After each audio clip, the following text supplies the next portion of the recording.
আসসালামু আলাইকুম। নবম দশম শ্রেণীর প্রিয় শিক্ষার্থীরা, আশা করি ভালো আছো।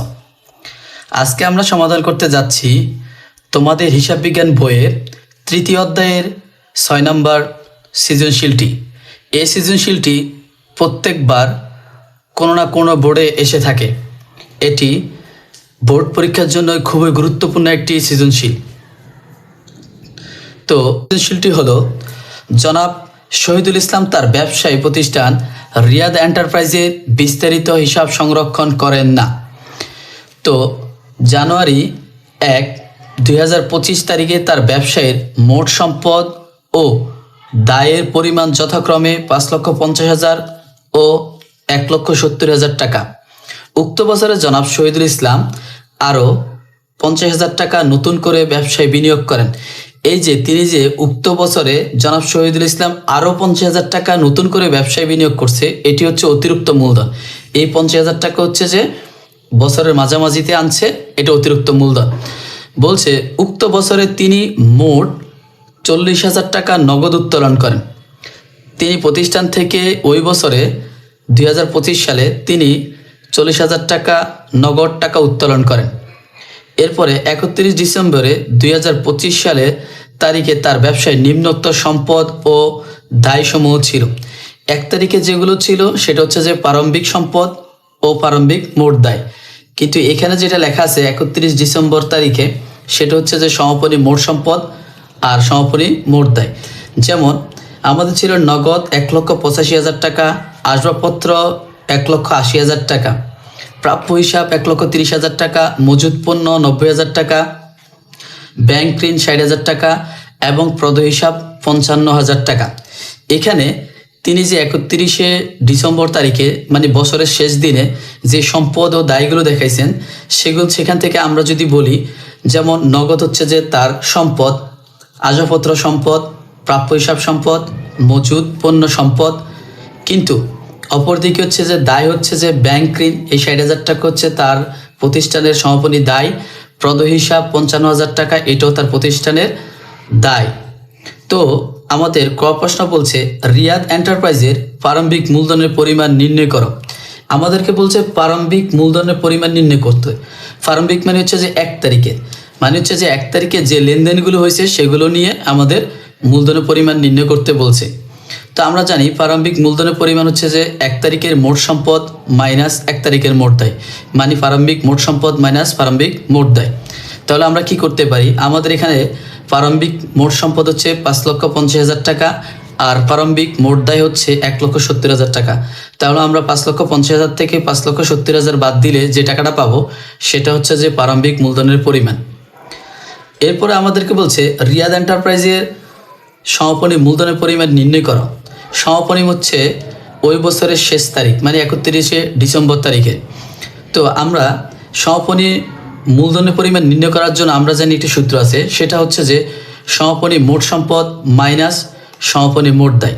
তাহলে আমরা সম্পদগুলো দেখে দেখে একসাথে যোগ করব, আর সেখান থেকে মোট দায়ের পরিমাণ বাদ দিলেও আমরা সমাপনী মূলধনের পরিমাণ পেয়ে যাব। তো চলুন আমরা আগে ক প্রশ্নটা সমাধান করি। তো ক প্রশ্ন হচ্ছে রিয়াদ এন্টারপ্রাইজের প্রারম্ভিক মূলধনের পরিমাণ নির্ণয়। তো আমরা জানি প্রারম্ভিক মূলধনের পরিমাণ নির্ণয় করতে হলে প্রথমে লিখব আমরা জানি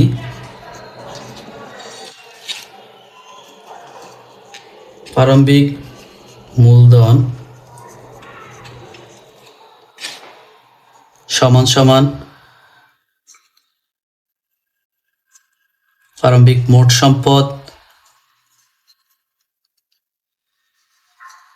সম্পদ মাইনাস প্রারম্ভিক মোট দায়। প্রারম্ভিক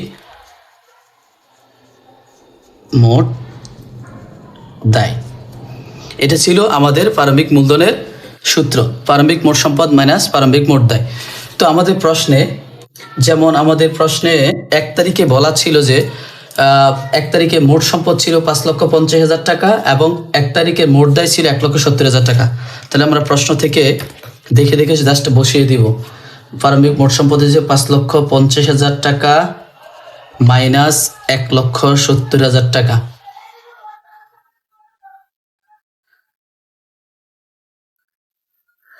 তো আমরা 5,50,000 মাইনাস 1,70,000 করলে পাচ্ছি হচ্ছে 3,80,000 টাকা।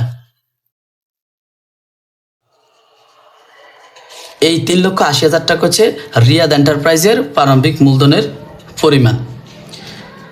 ওকে,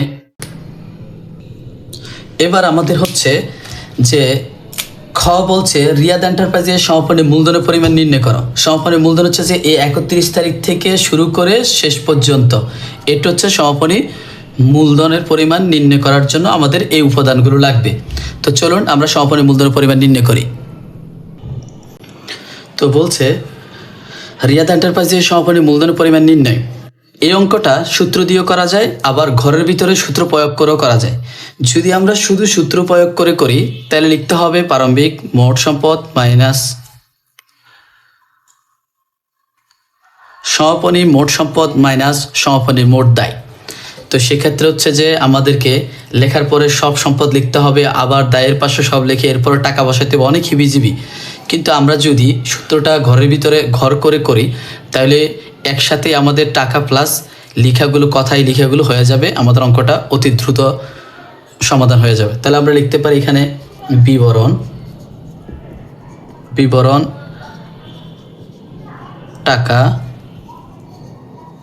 টাকা। তাহলে আমরা লিখব যে সমাপনী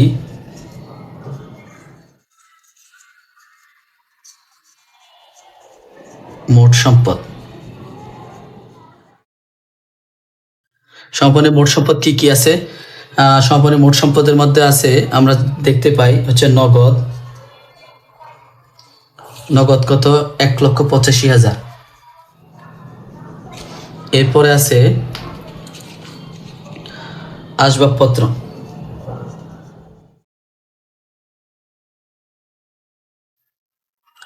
আছে 1,80,000 টাকা। এই যে 31 তারিখের গুলো। এরপর হচ্ছে প্রাপ্য হিসাব,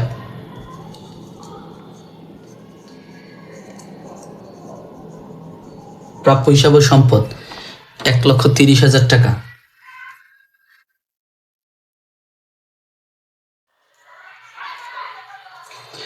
এরপরে আমাদের আছে যে সমাপনী মজুদ পণ্য। আছে 90,000 টাকা। সমাপনী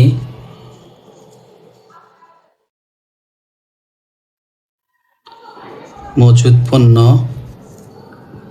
90,000। এ হচ্ছে আমাদের মোট সম্পদ। তো আমরা যোগ করি, তো 1,80,000 আর 1,85,000 আর 1,30,000 90 যোগ করলে 5,85,000। এটা হচ্ছে আমাদের মোট সম্পদ। এরপর আমরা লিখতে পারি মাইনাস সমাপনী মোট দায়।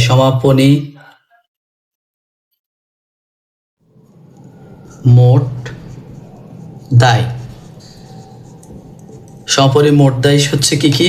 সমাপনী মোট দায় মতে প্রশ্ন দেওয়া আছে, দুইটা দায় দেওয়া আছে, একটা হচ্ছে ব্যাংক ঋণ 60,000 টাকা আর একটা হচ্ছে প্রদেয় হিসাব 55,000 টাকা। তো আমরা লিখব ব্যাংক ঋণ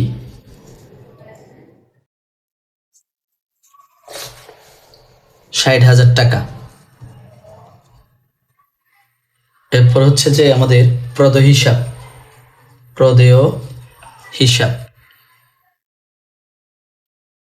হচ্ছে 55,000 টাকা। এই দুইটা যোগ করলে দাঁড়ায় 1,15,000 টাকা।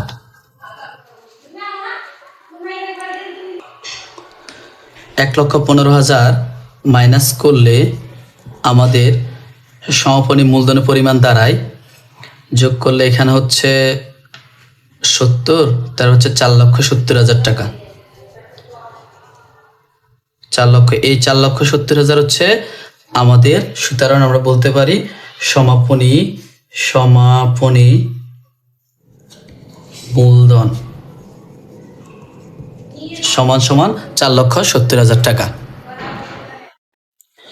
তো সমাপনী মূলধনের পরিমাণ হচ্ছে যে আমাদের রিয়াদ এন্টারপ্রাইজের 4,70,000 টাকা। তাহলে আমরা আমাদের ঘতে বলছে প্রারম্ভিক মূলধন ও সমাপনী মূলধনের যথাক্রমে 5,50,000 ও 6,85,000 টাকা ধরে 2025 সালে জনাব রিয়াদ এন্টারপ্রাইজের লাভ বা ক্ষতির পরিমাণ নির্ণয় করো।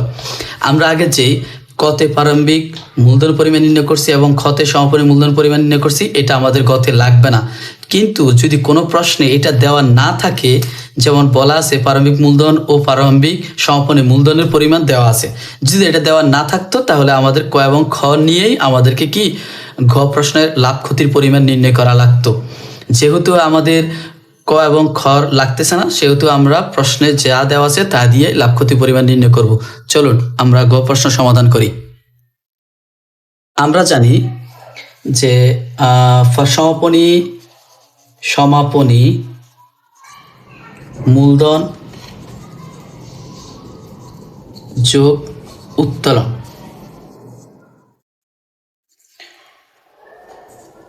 মাইনাস প্রারম্ভিক মূলধন যোগ অতিরিক্ত মূলধন যোগ অতি মূলধন। তো এবার আমরা প্রশ্নে দেখতে পাই যে প্রারম্ভিক মূলধনের পরিমাণ হচ্ছে 5,50,000 টাকা এবং সমাপনী মূলধন হচ্ছে 6,85,000 টাকা। এরপরে এখানে বলা আছে উক্ত বছরে জনাব শহীদুল ইসলাম আরও 50,000 টাকা নিয়ে ব্যবসা আরো 50,000 টাকা নতুন করে ব্যবসায় বিনিয়োগ করেন। তাহলে এই 50,000 টাকা হচ্ছে অতিরিক্ত মূলধন, আর হচ্ছে যে তিনি আরো 40,000 টাকা নগদ উত্তোলন করেন উক্ত বছরে, সেটা হচ্ছে উত্তোলনের পরিমাণ। তাহলে আমরা সমাপনী মূলধন হচ্ছে প্রশ্ন থেকে দেখে বসাতে পারি 6,85,000 প্লাস উত্তোলন ছিল 40,000 মাইনাস হচ্ছে প্রারম্ভিক মূলধন হচ্ছে 5,50,000 যোগ অতিরিক্ত মূলধন আরো 50,000 টাকা তিনি ব্যবসায় নতুন করে আনেন। তাহলে এখানে যোগ করলে দুইটাকে যোগ করলে হচ্ছে 7,25,000 মাইনাস আর এই দুইটাকে যোগ করলে হচ্ছে 6 লাখ। তাহলে 7,25,000 থেকে 6 লাখ মাইনাস করলে আমাদের থাকে 1,25,000। 1,25,000 সুতরাং আমরা বলতে পারি সুতরাং লাভ সমান 1,25,000 টাকা। রিয়াদ এন্টারপ্রাইজের লাভ বা ক্ষতির পরিমাণ নির্ণয় করতে বলছে, তো আমাদের এই প্রশ্নে রিয়াদ এন্টারপ্রাইজের লাভ হয়েছে 1,25,000 টাকা। ওকে, আজকে পর্যন্ত। আল্লাহ হাফেজ, সবাই ভালো থাকবেন, সুস্থ থাকবেন।